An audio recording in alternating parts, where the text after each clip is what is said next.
Okay, what's up, tutorial heads? Today we got the pony.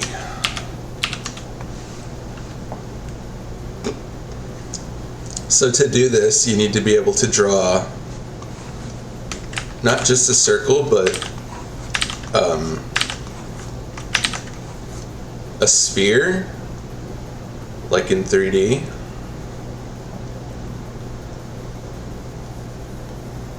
So you need to be able to draw that.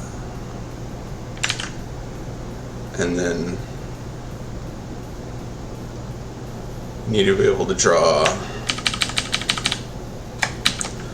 a box. So like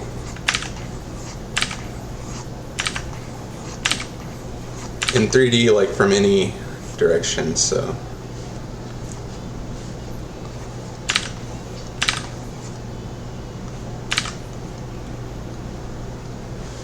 And then the box, you need to be able to draw boxes. Not just boxes, but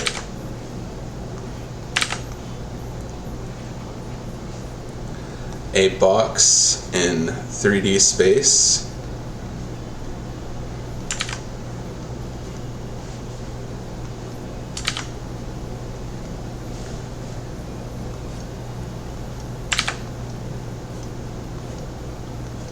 From any angle.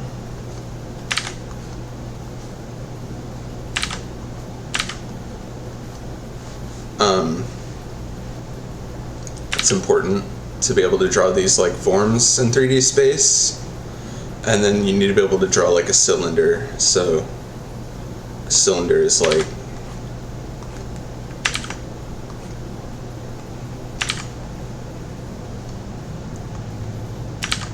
in 3D space, and then if you give it like ribs or like a grid on it,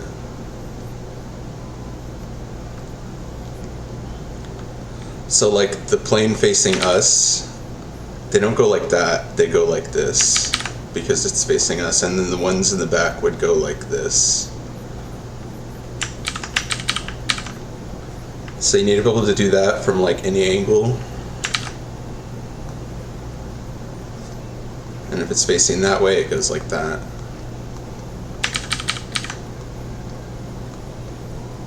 You need to be able to do that, and then you need to be able to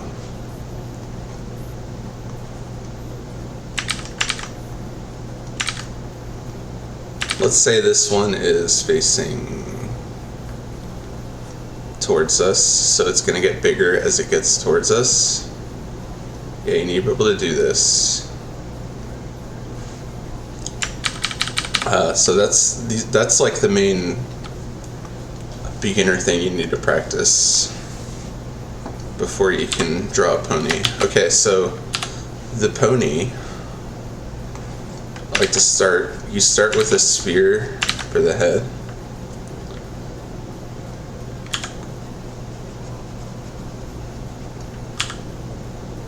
And then, so the head is like 1, and then you would have like 1 1/4 for, or like 1 1/2 heads for like the height and neck. Actually, it's more like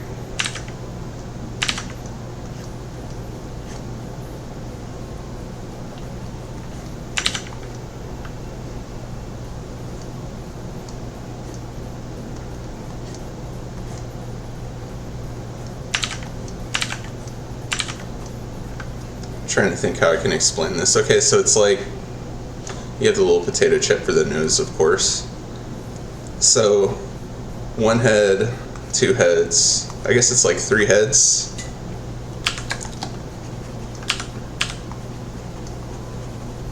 Two heads, 3 heads, a little over 3 heads tall, and then 1 head, 2 heads, like 2.5 heads.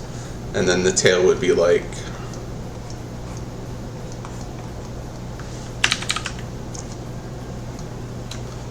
that.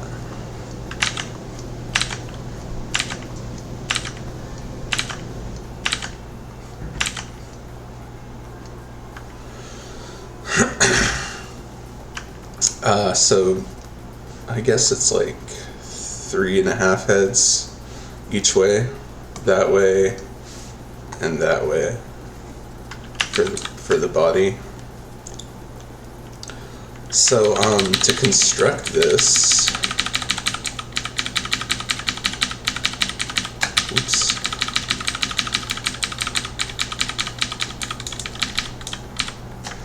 To construct this,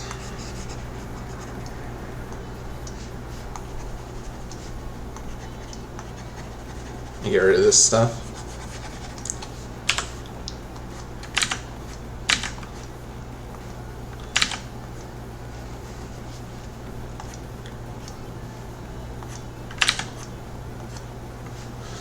You have,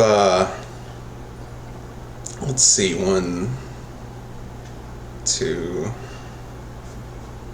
3 parts. So you have like the head, and then you have like the chest here, or the rib cage, which is like this, kind of like a bean. And then you have the knee here, and then the legs, and the tail.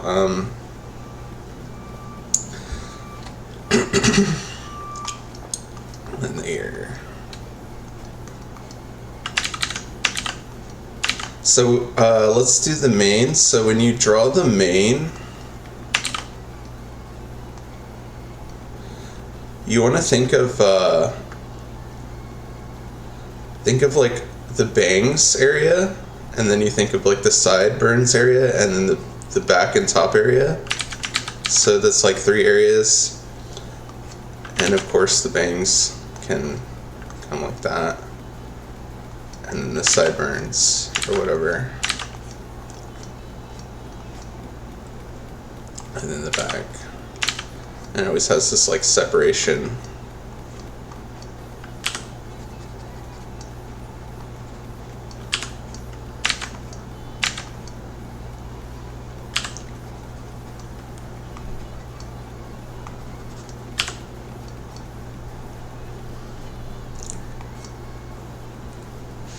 So I'm trying to think. Basically, the reason the cylinders are important is because the legs are basically like cylinders,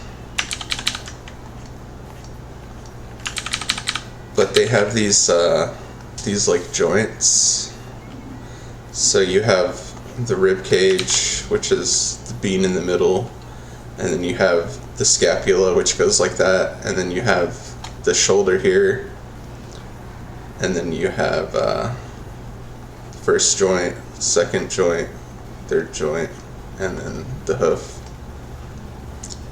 For the front, it's always going to be like that. And then for the back, you have the pelvis, which actually goes like that, and then the hip joint is in the back, and then it goes forward to the knee here, and then it goes back to that joint, and then there's like a joint here, and then the hoof.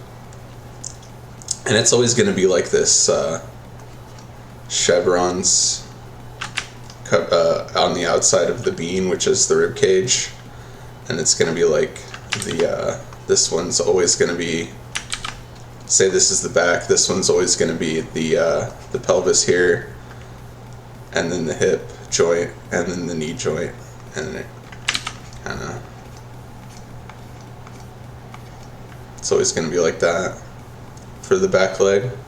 And then the front leg is always going to have the scapula on top, and then the shoulder joint in the front, and then this joint, and then this joint, and this hoof. And that's how you would construct a pony skeleton. And then the spine actually goes on top of the rib cage up to the back of the head.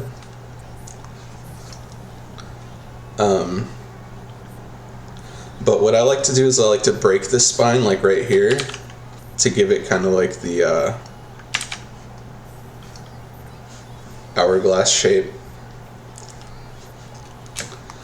So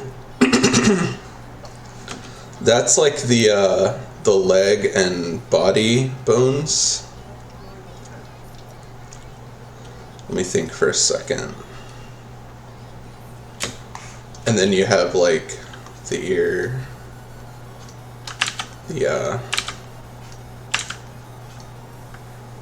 it's like a potato chip shape for the nose. The ears. And then you have the bangs here, the sideburns, and the top and side of the mane, which comes down, of course.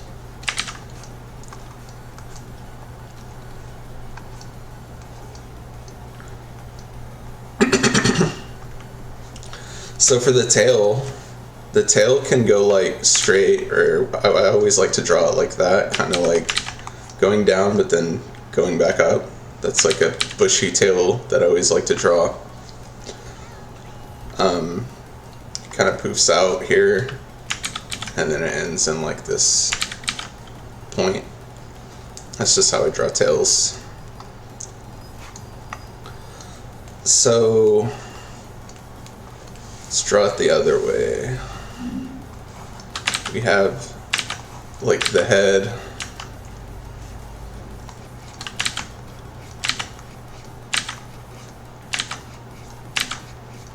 nose,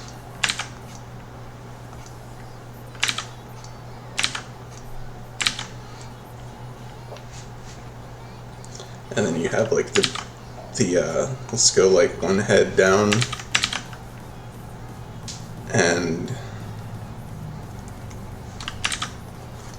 I just do this, but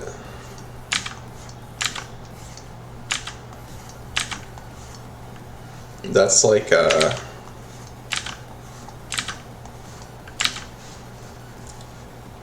down here, so it's like that far would be like maybe a little bit lower the rib cage, and then you have the scapula, pelvis,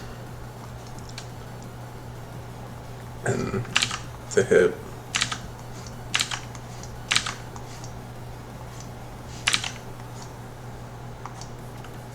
The knee.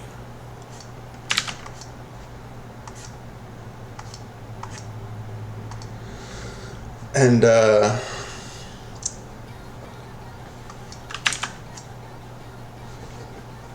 that's the back leg.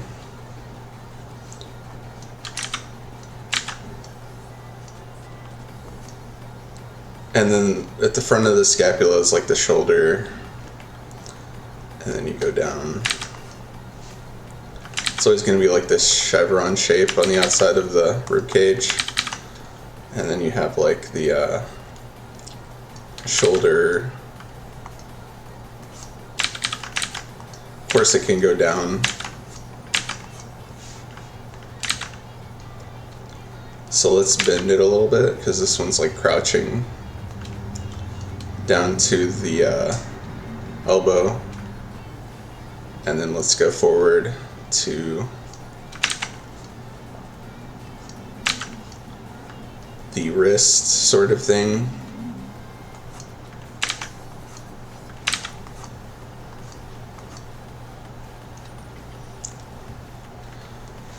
So that's like kind of like a pony crouching, I guess. I guess if you wanted to make it standing, it would be like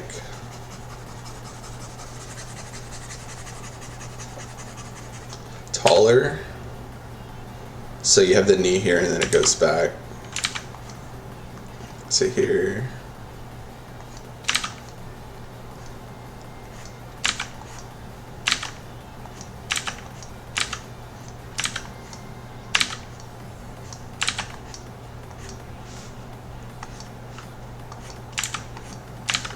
And as you get closer to the ground, like the hoof is actually wider. And as you go up, it gets like smaller. And then once you get above the knee, the thigh is actually very wide.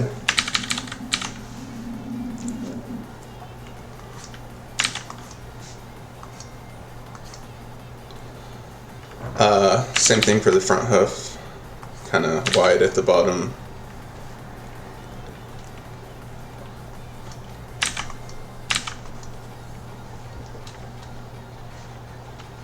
So yeah, there's the body and legs, and I'll go over this again.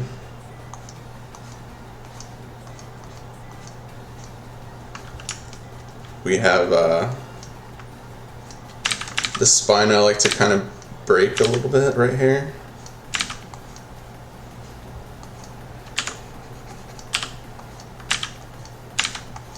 And the butt you want to be like round.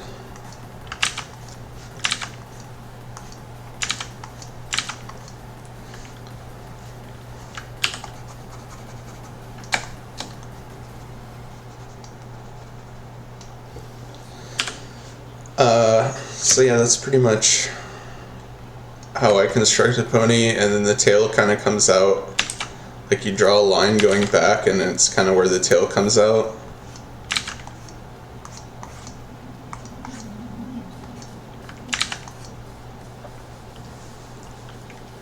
I don't really know how to describe the tail. I kind of just like go. But yeah, it always starts out like kind of thin and then gets really wide.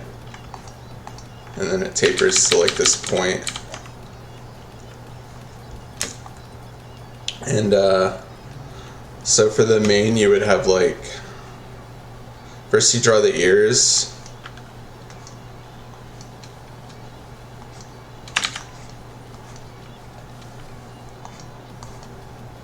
And then you have like the bangs here, so they would go like that.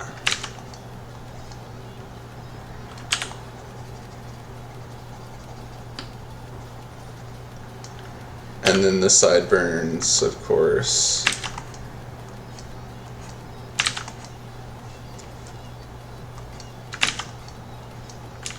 And then the back and front.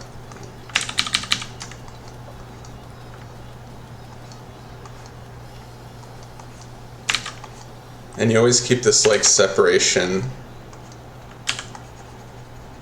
because hair has volume, at least decent looking hair has volume, like a lot of volume. And then I make this little line like where the hair cuts off the ears.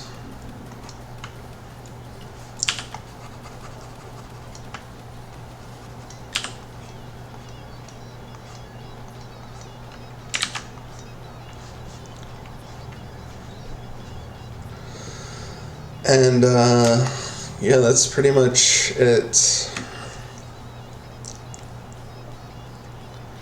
One thing I noticed is people struggling with the back legs. So you remember you have just remember the chevron on the outside of the rib cage. It always encloses. These always enclose the rib cage like that. And remember at the top is, the pelvis, because it's not like human pelvis where it goes like that. It actually goes back in animals. And then you have the knee here. So remember the knee goes forward and then back to the foot, which comes down. I see people doing like this kind of thing, which is like, okay, here's the pelvis, here's the hip, and then like where's everything else? It just goes straight down. Like that's not ideal. And so yeah, if you can't do this, and if you can't do this, I would practice like the cylinders. Practice drawing them like getting smaller, getting bigger.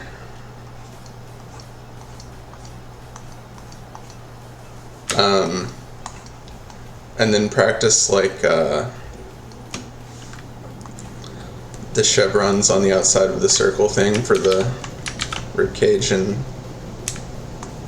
those bones.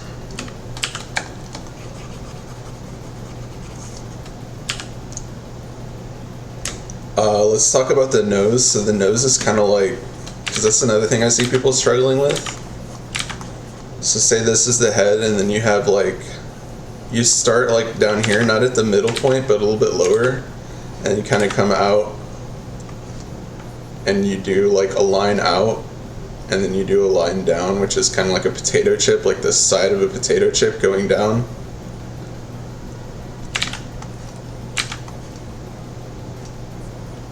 And that's like how I do the mouth or the snout. I see people struggling with that too. You want to go out like maybe a quarter of the size of the head. Yeah, that's the other thing. And yeah, that's pretty much it for now. Peace out.